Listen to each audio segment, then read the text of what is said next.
A social weather station survey shows 95% of Filipinos are hopeful about 2017. During the same period last year, 92% welcomed 2016 with hope.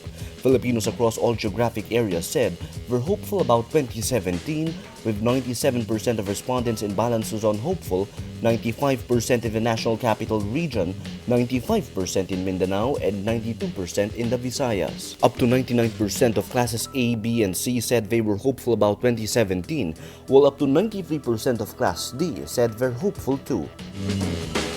Malacañang assures the public President Rodrigo Duterte won't declare martial law despite recent bombings in Cotabato and Leyte. Abella says, quote, "It's an area of concern but not alarm." Why so?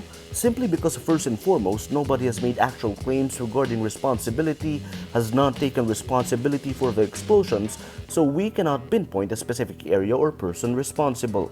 A blast injured over 30 people in Hilongos Town, Leyte Wednesday night, while 7 were wounded in a bombing in Alyosan Town, Cotabato. Duterte earlier gave various statements on the likelihood of him declaring martial law. He said he'd been tempted to declare martial law because of the spread of drugs. Anti-graft court Sandiganbayan allows detained former Senator Revilla to visit his sick father for the second time this month. Sandiganbayan allows Revilla, who is under trial for plunder, a total of 18 hours to spend time with his namesake Ramon Revilla Sr. in the hospital. The son was earlier allowed to visit his father on December 16. In November, he was also brought to the hospital because of vomiting and headache. Revilla is one of 3 former senators facing plunder complaints for allegedly diverting their pork barrel funds into fake non-governmental organizations in exchange for kickbacks. House leaders file a complaint before the Justice Department against Ronnie Dayan, Senator Laila de Lima's former security aide and lover, for skipping one of the House hearings into the narcotics trade at the New Bilibid prison. House Speaker Pantaleon Alvarez, Majority Leader Rodolfo Fariñas, and House Justice Committee Chair Reynaldo Umali say Dayan violated Article 150 of the revised penal code when he didn't show up at a hearing on October 6 despite subpoena.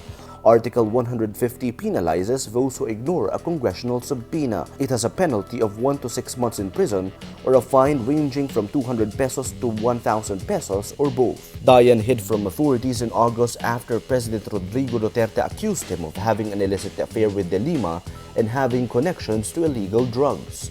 He was arrested in November. Dayan's daughter revealed he wanted to attend the House probe, but De Lima advised him not to.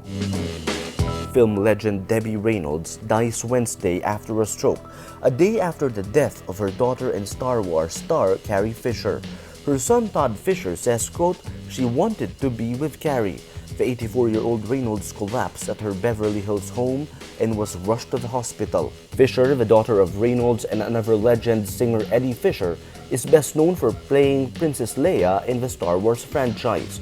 She was on a plane about to land in Los Angeles Friday when she went into cardiac arrest. One of Hollywood's top actresses of her time, Debbie became famous for her roles in movies like Singin' in the Rain and The Unsinkable Molly Brown.